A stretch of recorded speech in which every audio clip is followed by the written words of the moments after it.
Ema yaro ne mai kokari a makarantar su da hazaka. Watan shi uku bai bada kuɗin school fees ba saboda baban shi ba zai iya biya mai kuɗin school fees ba a wannan lokacin. Hakan ya sa malaman makarantar su suka koro shi ya dawo ya ci gaba da taimaka baban shi a aikin gona. Ema ya dage wajen gyaran rediyon da suka lalace a ƙauyen su. Wata rana kawai sai ya samu ya hada wata fanka sannan ya connecting ɗinta da wata rediyo. Sai ya ce wa ɗaya daga cikin abokan shi ya bude mai kofa. Yana bude mai kofa to sai iska ta fara shigowa ta fara kunna fankan nan gashi nan ta fara juyawa. Kowa yana tunanin ta za ya kunna rediyon nan a haka to kawai sai abin mamaki rediyon nan ta fara aiki. Suka zo suna ta shewa suna munna sai ya fara tunanin cewa ya kamata ya haɗa wani babban abu wanda ya fi wannan. Wata rana Ema sun je gona da baban shi sai baban shi ya ga duk shukokin su sun lalace saboda rashin ruwa to kuma gashi rediyon su ma babu batiri sai ya amfani da wannan fasaha tashi ya jona moto a jikin rediyon nan ta fara aiki. Ema sai ya fara baban shi bayani cewa wannan karamin moto ne idan ya samu babban moto ya haɗa shi zai bada energy babba to amma baban shi bai gane komai ba sai ya mai gwari-gwari ya ce idan ya bashi kekensa aka yanka shi aka samar da babban moto to zai bada damar da za a iya samar da ruwan da zai ishi gonakin su.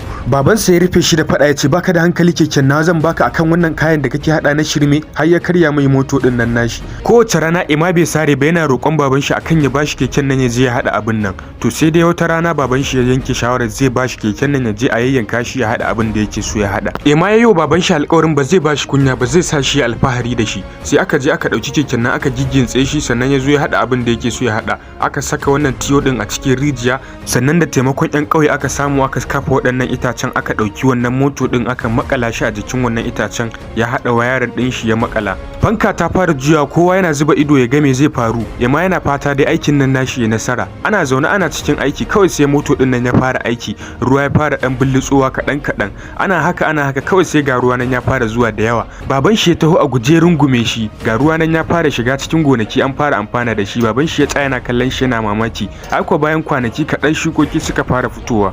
Abin tambaya anan shine wani ci gaba ka taba kawo a garin ku ko a ƙauyen ku ko a unguwarku? Idan bidiyon nan ya burge ku ya faɗakar da ku ya ilmantar da ku samun very good a comment section. Allah ya samu dace.